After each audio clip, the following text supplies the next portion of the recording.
Bonsoir. Alors, en ces périodes de fête, on a parlé dernièrement du foie gras. Ouais. À nous faire saliver. Ouais.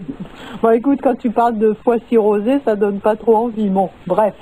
On va parler aujourd'hui des huîtres. Alors, quelle est la nouvelle spécialité de cette super gentille industrie alimentaire qui nous veut que du bien?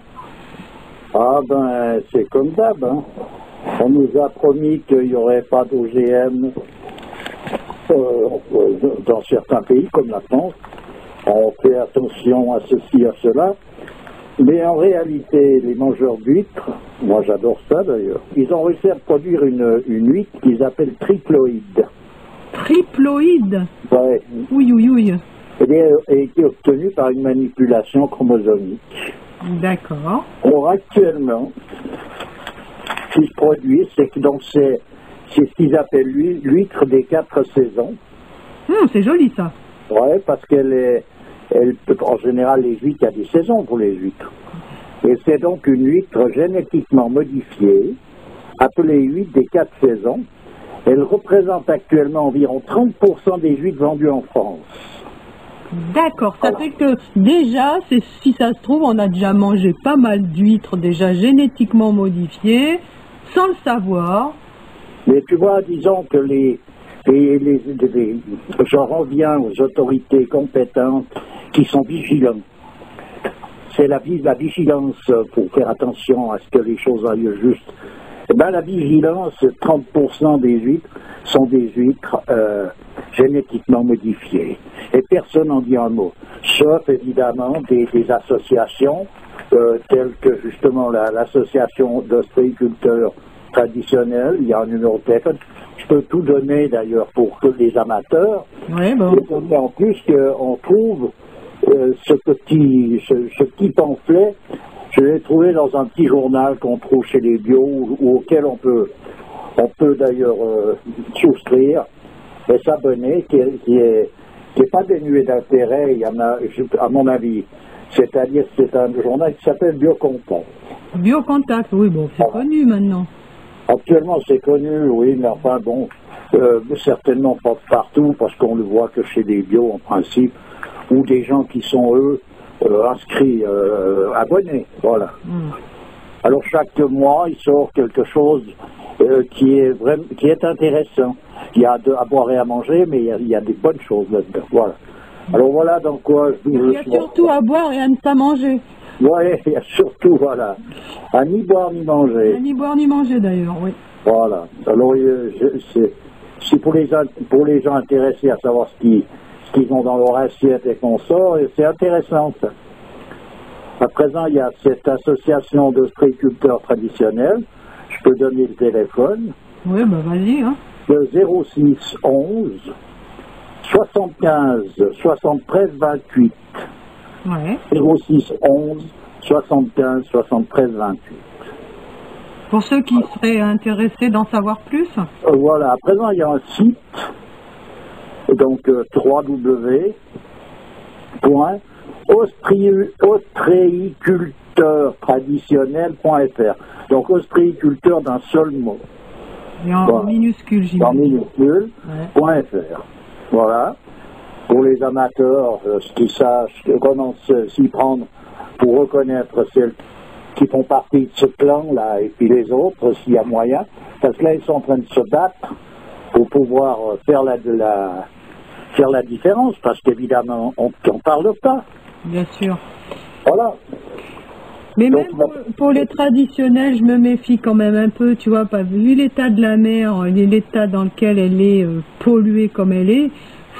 Bon, c'est vrai que c'est pas les moules qui vraiment sont le filtre de la mer qu'il faut absolument pas manger parce que c'est tellement toxique ce truc.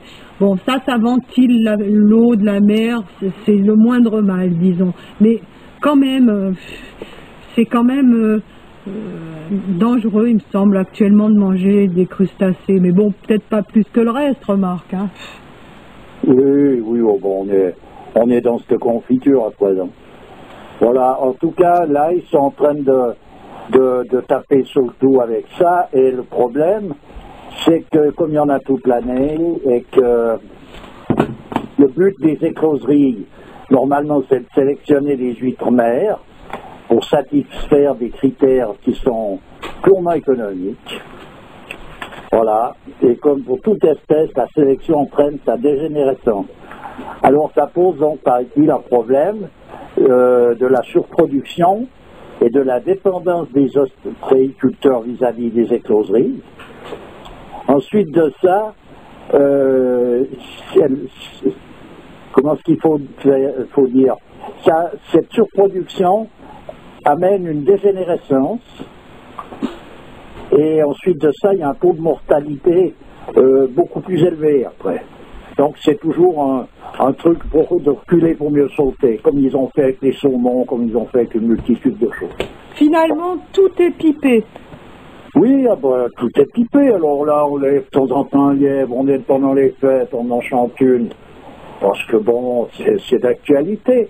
Et puis il y a des gens qui sont intéressés de savoir quand même ce qui se passe, parce que bon, encore le fait d'en manger ou de pas en manger, c'est une autre affaire. Mais de savoir que finalement, quoi qu'on fasse, quoi qu'on prenne, où qu'on aille, on est en train de se faire arnaquer, c'est quand même quelque chose. On mange toxique, on respire toxique. Enfin, où il faut aller se cacher pour avoir un petit brin d'air non pollué. Bon, il y a encore des endroits. Il y a encore des endroits, par exemple le centre de la France, où il y a encore. Il n'y a pas moyen, mais non, il n'y a pas moyen, il n'y a plus moyen. Aussi, quand même, au fin fond de la Creuse, tu respires un meilleur air que dans Paris, quand même. Bon. Il faut aller l'analyser pour voir, j'en sais rien, moi. Ouais, ça m'étonnerait. Ah ouais, tu crois? Ça m'étonnerait. Quand même. Ça m'étonnerait, ils ont retrouvé des puits acides gigantesques dans des endroits où il n'y a aucune usine, il n'y a rien du tout. Oh ben remarque, quand tu vois par exemple dans le pôle, le pôle Nord là-bas, c'est l'endroit le plus pollué alors qu'il n'y a pas d'usine. Ben voilà, donc c'est ce que je te dis, tu vois, tu peux tout courir où tu veux, là on est dans cette histoire. Et le drame pour moi, où je vois la chose irréversible, c'est qu'on a laissé à présent les mêmes personnages, comme je l'ai déjà dit, qui ont fait cette pollution, on leur a donné le rôle de renverser la vapeur. C'est tellement ridicule que ça n'a pas...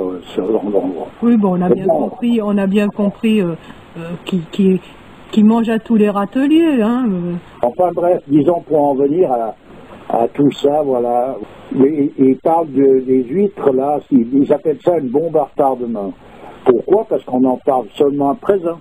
Alors qu'il y a un moment déjà que les amateurs d'huîtres sont en train de s'empiffrer du génétiquement modifié et en faisant confiance au gouvernement qui interdisent formellement le génétiquement modifié. C'est en ce moment qu'on s'aperçoit de tout le côté néfaste de toute cette histoire. Oui, mais il n'y a pas encore assez de recul pour voir quelles sont les conséquences de tout, peut-être pas de tout, mais de bien des choses. Ouais. Et pour en parler, pour en venir à ces trucs pipés, on nous parle toujours donc du célèbre Roundup, qui est le désherbant. Là. Ah bah oui, alors là... Alors ils en ont sorti plusieurs variétés. C'est ce produit qui a rendu les abeilles folles, qui n'arrivent plus à retrouver leur... Je sais pas, en tout cas il y en a plusieurs. Ouais. Il y en a plusieurs ces produits qui sont... C'est un truc de Bayer, c'est eux qui fabriquent ça. Ah non, Roundup c'est Monsanto. Ah oui. Bayer c'était un autre produit encore. Ah oui, d'accord. Enfin bref, ils ont quand même ce qu'on appelle une mise sur le marché, donc un AMM, autorisation de mise sur le marché, et c'est l'herbicide le plus vendu au monde, par la firme Monsanto. Ouais, tout ça, ça va dans les nappes phréatiques. Dans le dossier de demande d'AMM, par exemple, ils ont omis d'annoncer la présence d'un produit, et ils ont quand même donc reçu cet AMM, c'est bon, mais dans la réalité, il y a un produit qui, lui, endommage les membranes cellulaires. Ça modifie la perméabilité, ça amplifie la toxicité déjà produite par le glyphosate. Ben, génial. Eh bien, ils oublient de le marquer, et puis comme les personnages qui s'occupent de délivrer cet AMM s'occupent de ce qui est marqué sur les feuilles, et ben voilà. Ça fait partie de la magouille générale. En tout cas, si leur but était de faire mourir les gens, ils y arrivent bien, parce que je veux dire, oui, les recrudescences de cancer et de maladies de toutes sortes. En tout cas, j'espère pour eux que ça soit ça leur but, parce que si leur but c'est de les maintenir en santé, ils sont vraiment incompétents, disons. Voilà. Ben voilà, c'était juste la petite histoire en passant pour voilà. Donc pas de foie gras et pas d'huître. Bon, c'est ni pas de ci, ni pas de là. C'est voilà ce qu'il y a au menu. Après, on en mange pas, on fait ci, on fait là. Et est-ce que enfin, il y a quand même certaines huîtres qui ont pignon sur rue, si on peut dire, comme les huîtres. Certainement, oui. Après, il faut commencer à connaître des ostréiculteurs. Il faut commencer. Je pense que pour les personnages qui voudraient prolonger le discours un peu plus loin, dans le sens de pouvoir continuer de survivre avec une nourriture approximativement normale, il faut commencer à faire des réseaux qui sont constitués de consommateurs et de producteurs, et pouvoir avoir une traçabilité continue sur les produits fournis, etc. Mais c'est des réseaux privés qui ne sont pas des grands réseaux, parce qu'après c'est fini, on n'a plus l'œil. Oui, mais après ça va prendre une ampleur, ça va être récupéré comme d'hab par tout. Voilà, en attendant, voilà, parce que de faire confiance, de toute façon, on ne peut pas, en aucun cas, faire confiance aux personnages qui sont censés surveiller tout ça, faire attention à tout ça, délivrer des AMM quand les produits sont justes, interdire les OGM, etc. On ne peut pas leur faire confiance, pour des raisons diverses. En admettant qu'ils soient de bonne foi, ils n'ont pas les moyens de pouvoir surveiller le va-et-vient de tous ces produits. Et je dis bien en admettant que ce soit de bonne foi. Ouais. Alors s'ils ne le sont pas, ça va encore mieux, disons, pour la mise en place de toutes ces saletés. Mais voilà où on en est réduit, donc il faut faire attention. Personnellement, c'est des choses individuellement, chacun se prend une position. Tu vois, dans bien des endroits, les gens s'occupent de récupérer leur viande par des biais ou des autres. C'est interdit de partout. Les gens ne peuvent plus abattre un animal. Moi, je ne suis pas pour ce genre de plan, mais j'entends celui qui mange la viande, à un moment donné, il met à mort cet animal avec un rituel correspondant. Bref, des choses se font. À présent, c'est interdit. Il faut passer donc par un truc agréé, un abattoir agréé, etc. Bon, alors qu'est-ce qui se produit? Certainement, je ne sais pas. Mais ceux qui veulent continuer d'avoir quelque chose de bon, ils font des réseaux. Ouais. Et voilà, je vois pas comment on peut faire autrement. Ouais. Alors à présent, au risque et péril de chacun, ça c'est clair. Mais comment on fait? C'est ça ou on mange leur saleté. Ouais. La saleté offerte qui, elle, est officiellement admise. Ouais. Voilà. Alors je sais pas. Comment on fait savoir. Personnellement, je mange pas de viande. Ça veut dire que je peux pas donner un tuyau pour ce genre de réseau, déjà. Et puis voilà, je ne m'intéresse pas, mais je comprends les mangeurs de viande. Hein. Et bien là, il faut qu'ils se fassent des réseaux, qu'ils se débrouillent. Autrement, ils ont de l'halal bidon, c'est bidon sur toute la ligne. Oui. Voilà. Oui, j'avais fait un truc là-dessus une fois. Du bio à la raclette, à la limite. C'est toujours d'ailleurs marqué, fait selon les conditions de la législation en vigueur, des règles en vigueur. Donc quand c'est marqué tout ce tralala, on sait ce que ça peut signifier aussi. Ouais. Ce qui veut dire qu'il n'y a pas moyen d'avoir un produit qui est tout simplement sans adjuvant quelconque. Il faut toujours qu'il y ait un truc qui conserve, qui machin, qui blanchisse, qui donne du goût. Il n'y a pas moyen d'avoir un produit naturel. Et le problème, c'est que les gens aussi, si ils ont fait des tests, hein, si tu leur donnes un truc qui n'a pas une couleur rose pétante, je sais pas moi, pour un produit où il y ait il faut qu'il y ait des fruits sans un seul petit défaut. Donc les gens sont habitués à ça, ils veulent ça, donc effectivement. Oui, mais attends, c'est bon, c'est quand même pas. À un moment donné, c'est pas eux qui commandent tout ça. Ils ont été habitués à ça, on leur a fait de briller ce genre de truc. À présent, ben c'est clair, c'est comme, je vais te dire, c'est un conditionnement qui a été fait. Ah, ben oui. Mais j'entends après qu'il y a un changement de décor, on n'en trouve plus de celui-là, on trouve de l'autre, ben on mangera de l'autre. Oui, bien sûr. De toute façon, ça va pas aller bien loin, hein. Tu vois, cette histoire. Oui, mais à choisir, les gens iront plutôt vers ils font ce qu'ils peuvent. cet aspect de perfection du produit. Là, il faut qu'il soit comme ça et pas autrement.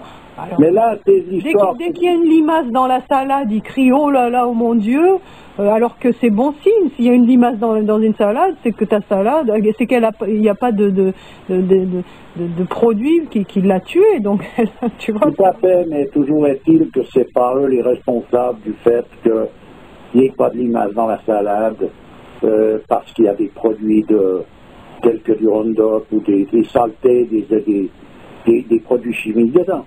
C'est pas eux qui sont ni les fabricants, ni les fomenteurs, ni rien de tout ça. Donc ça veut dire qu'ils rouspètent parce qu'ils ont des habitudes, mais après les habitudes changent et puis ils rouspèteront pour une autre raison. Ça fait partie du mouvement du tumulte humain. Ouais.